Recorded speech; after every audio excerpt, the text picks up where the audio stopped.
Buenas tardes a todos. Hoy junto a mis compañeros Holmer Méndez y Freddy Peña vamos a hablar de meniscopatía. Iniciamos hablando de la anatomía. Decimos que existen dos meniscos constituidos por tejido fibroso cartilaginoso situados en el platillo tibial, en los compartimentos mediales y laterales de la articulación femorotibial. El menisco medial es más abierto y tiene forma de C. El lateral es más cerrado en forma de O. El menisco medial tiene menor movilidad a nivel de su cuerno posterior. Esta zona es susceptible a pinzamiento entre las superficies óseas durante la flexión de la rodilla, por lo que tiene entonces un mayor riesgo de lesión. Los meniscos tienen varias funciones, entre ellas están: primero, la transmisión y amortiguación de cargas. Esto es debido a su morfología, que permite aumentar la superficie de distribución de la carga de los cóndilos femorales, y la disposición de sus fibras permite además que se absorban las fuerzas y se dispersen de manera circunferencial. La estabilización articular es debido a su estructura anatómica. La lubricación y nutrición articular, esto es porque se cree que su estructura de microcanales tiene función de bombeo de líquido sinovial hacia el cartílago articular. En cuanto a la propiocepción, decimos que esto es porque son ricos en mecanorreceptores de Pacini que contribuyen a la propiocepción articular.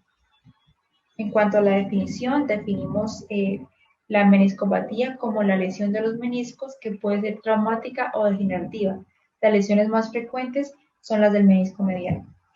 La etiología puede ser degenerativa por pérdida de la celularidad, hidratación y elasticidad, con aparición de áreas quísticas que pueden favorecer un desgarro degenerativo. La degeneración es más común a partir de los 45 años. También puede ser por un giro de la rodilla con el pie apoyado. Esto es común en jóvenes y en deportistas.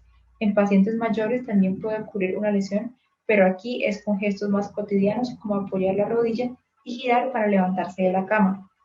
Puede ser también por flexión máxima de la rodilla, como ocurre al ponerse en cuclillas o agacharse para levantar un objeto. O también puede ser por alteraciones estructurales de la rodilla, como lo es el menisco discoide, que hace que los meniscos sean más propensos a lesiones.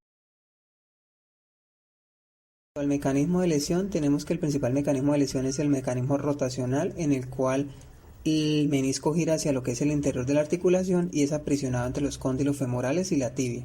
Aquí es donde este es aplastado y posteriormente genera un desgarro en el mismo que genera la lesión. Hay otros tipos de mecanismos de lesión, como lo son la rotación brusca en pie de apoyo fijo, lo que es la hiperextensión o hiperflexión, y ya lo que son alteraciones tanto en eje varo como en eje valgo. En cuanto a la clasificación traumática de las lesiones meniscales, tenemos que está basada principalmente en el daño que se produce en la estructura del menisco y básicamente se dan dependiendo de la alteración morfológica que sufre el menisco después de la exposición traumática. Tenemos las roturas tipo 1 o completas, incompletas tipo 2, en la cual la rotura se localiza a cierta distancia de lo que es la inserción del cuerno del menisco, las incompletas tipo 3, en las cuales la rotura queda oculta y por tanto se debe efectuar una extensión para poder visualizarla, los fragmentos desprendidos en asa de cubo o tipo 4, y ya las roturas pediculadas, que son bordes libres.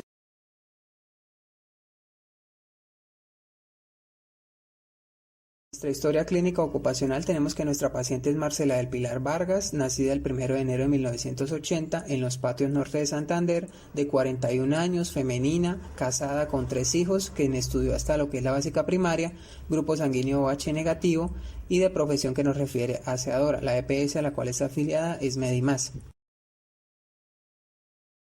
En cuanto a la información ocupacional, tenemos que su cargo actual es auxiliar de servicios generales, tiene 47 meses de antigüedad en la empresa, su turno es rotativo de 6 horas, tiene un contrato a término fijo por 12 meses, su cargo es auxiliar de servicios generales, percibe un salario de 950,000 pesos más las prestaciones que dicta la ley y realiza actividades relacionadas con el mantenimiento, aseo, orden, limpieza y presentación de oficinas y demás instalaciones de la empresa, además de atender al personal de socios, administrativo y visitantes, administrar la cafetería, mantener ordenados los implementos de trabajo y en general realizar tareas encomendadas por su jefe a cargo inmediato. La ubicación del cargo es donde se ubica respectivamente y donde se requieran sus servicios. En cuanto a los antecedentes, tenemos familiares por parte de su papá y su mamá, su padre sufre de hipertensión, su madre de diabetes, y en cuanto a los personales tenemos que padece de cefaleas recurrentes de 1 a 2 horas de duración, también que tuvo una infección urinaria por un tiempo de 3 semanas, que tuvo una dermatitis por una duración de 2 semanas y que ha tenido varices desde los últimos 4 años. Por último, en cuanto a los riesgos, tenemos que la empresa en la que labora es el Banco de Bogotá y tiene riesgos locativos, químicos y biomecánicos. Locativos por el lugar donde labora, químicos por el manejo de las diferentes sustancias utilizadas para el aseo y la limpieza, y biomecánicos por los diferentes tipos de movimientos repetitivos y el manejo de Pero cargas ¿quiénes que están más realiza expuestos a durante su padecerlo? Principalmente las labor. lesiones traumáticas en aquellas personas que practican deportes que implican realizar giros bruscos, como el fútbol, el baloncesto, el balonmano, el tenis, etc. Y aquellas lesiones degenerativas en personas que tienen alteraciones del eje de la pierna, como personas mayores de 45 años y personas que permanecen periodos prolongados de cuclillas, por ejemplo los mineros. ¿Qué señales de alarma me indican que debo acudir al médico? Los síntomas más habituales de sufrir una lesión del menisco son derrame articular, es decir, líquido dentro de la rodilla, bloqueos articulares, imposibilidad de estirar la rodilla, dolor al realizar giros de rodilla o al ponerse de cuclillas y ocasionalmente crujidos acompañados.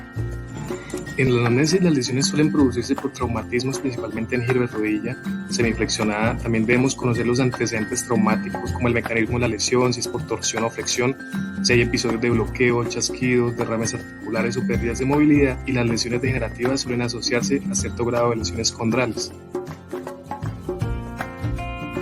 En la exploración general de la rodilla se debe valorar los ejes de los miembros inferiores, es decir, con el paciente de pie para identificar si el miembro está en varo, en valgo o normoeje. Si hay un derrame con el paciente tumbado, se aprieta los fondos de los sacos laterales y suprapatelar, y si tiene derrame se vacía con punción. Si hay presencia de amiotropia, se debe valorar si hay atrofia del cuádriceps, y la exploración ligamentosa no se debe explorar aisladamente.